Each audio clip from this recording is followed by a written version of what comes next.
கோடநாடு கொலை வழக்கில் தேடப்பட்டு வந்த முக்கிய நபர் கனகராஜ் விபத்தில் சிக்கி உயிரிழந்தார். விபத்து நிகழ்ந்த இடத்தில் நீலகிரி எஸ்பி ஆய்வு மேற்கொண்டார். அது குறித்த கூடுதல் தகவல்களை நமது செய்தியாளர் மோகன்ராஜிடம் கேட்கலாம். மோகன்ராஜ், கனகராஜ் மரணம் குறித்து ஏற்கனவே விசாரணை நடைபெற்று வருது. இந்த விசாரணையில அடுத்த கட்ட முன்னேற்றங்கள் என்ன, சொல்லுங்க மோகன்ராஜ்.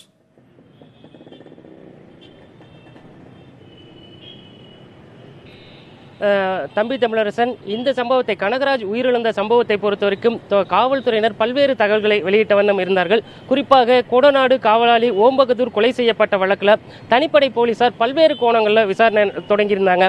இந்த சூழ்நிலையில் முக்கிய குற்றவாளியாக ஜெயலலிதா மற்றும் சசிகலாவின் முன்னாள் ஓட்டுநராக பணிபுரிந்து வந்த கனகராஜ் பணியாற்றி வந்த கனகராஜ் மீது சந்தேகம் இருப்பதாகவும் காவல்துறை தனிப்படை போலீசார் தரப்பில் தெரிவிக்கப்பட்டிருந்தது. இந்த சூழ்நிலை தான் கடந்த 28ஆம் தேதி சேலம் மாவட்டம் ஆத்தூர் பக்கத்தில் இருக்க தென்னங்குடிப்பாளையம் அந்த பகுதியில் இருசக்கர வாகனத்தின் மீது கார் மோதி விபத்துக்குள்ளானதில் கனகராஜ் உயிரிழந்திருக்காரு. அந்த சம்பவம் குறித்து தொடர்ச்சியாக அடுத்த நாள் அவரது உடல் பிரேத பரிசோதனை செய்யப்பட்டு உறவினர்களிடம் ஒப்படைக்கப்பட்டது. 28ஆம் தேதி சேலம் மாவட்டம் ஆத்தூர் அருகே தென்னங்குடிப்பாளையம் பகுதியில் நடந்த விபத்தில் கனகராஜ் உயிரிழந்ததாக முதல் தகவல் அறிக்கை பதிவு செய்யப்பட்டுள்ளது. இந்த சம்பவத்தை பொறுத்தவரைக்கும் கனகராஜின் குடும்பத்தார் பல்வேறு சந்தேகங்களை எழுப்பியிருந்தாங்க.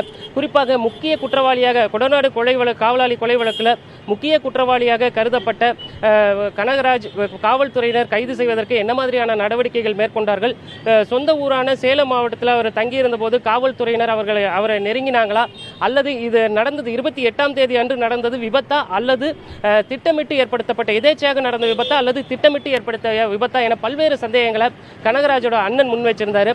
அது மட்டும் இல்லாமல் அதற்கு அடுத்த தினத்திலேயே கனகராஜின் நண்பரான சயானும் விபத்துக்குள்ளானது மேலும் இந்த சந்தேகத்தை வலுப்படுத்துவதாக இருந்தது. இந்த சூழ்நிலையில் கனகராஜின் உடலும் பிரேத பரிசோதனை முடிந்து அவரது குடும்பத்தினரிடம் ஒப்படைக்கப்பட்டது. இதன் தொடர்ச்சியாக விசாரணை ஒரு பக்கம் தனிப்படை போலீசார் தீவிரப்படுத்தி வராங்க.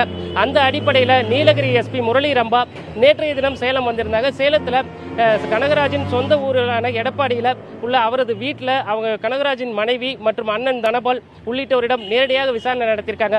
குறிப்பாக இந்த விசாரணையில் என்ன மாதிரியான தகவல்கள் சேகரிக்கப்பட்டிருக்கு அப்படிங்கிற தகவல்கள் என்ன இருக்குனாக்கா, இவர் கனகராஜ் எந்த வருடத்தில் ஜெயலலிதா மற்றும் சசிகலாவின் ஓட்டுநராக பணிபுரிந்தார், அதன் பிறகு எப்போது வேலையிலிருந்து நீக்கப்பட்டார், அதன் தொடர்ச்சியாக இவரிடம் யாரெல்லாம் தொடர்பு கொண்டார்கள் உள்ளிட்ட விவரங்கள் தனிப்படை போலீசார் சேகரித்ததாக தெரிகிறது. இதனைத் தொடர்ந்து எடப்பாடியில் விசாரணை முடித்துக் கொண்டு நேற்று இரவே தனிப்படை போலீசார் மற்றும் நீலகிரி மாவட்ட காவல்துறை எஸ்பி முரளி ரம்பா ஆத்தூர் காவல் நிலையத்துக்கு நேரடியாக வந்து அங்கே பதிவு செய்யப்பட்டிருக்கும் முதல் தகவல் அறிக்கை, அதனைத் தொடர்ச்சியாக நடைபெற்று வரும் விசாரணை விவரங்கள் குறித்து தகவல்களை பெற்றிருக்காங்க. அது மட்டுமல்லாமல் விபத்து ஏற்படுத்தியதாக கூறப்படும் அந்த காரின் ஓட்டுநர் ரஃபீக்கிடமும் காவல்துறையினர் நீலகிரி காவல்துறையினர் விசாரணை நடத்தியிருக்காங்க. இதன் தொடர்ச்சியாக இன்று காலை விபத்து நடந்த இடமாக கருதப்படும் சரியான இடம் சேலம் சென்னை தேசிய நெடுஞ்சாலையில் சந்தனகிரி அப்படிங்கிற இடத்துல தான் இந்த விபத்து நடந்ததாக கூறப்படுது.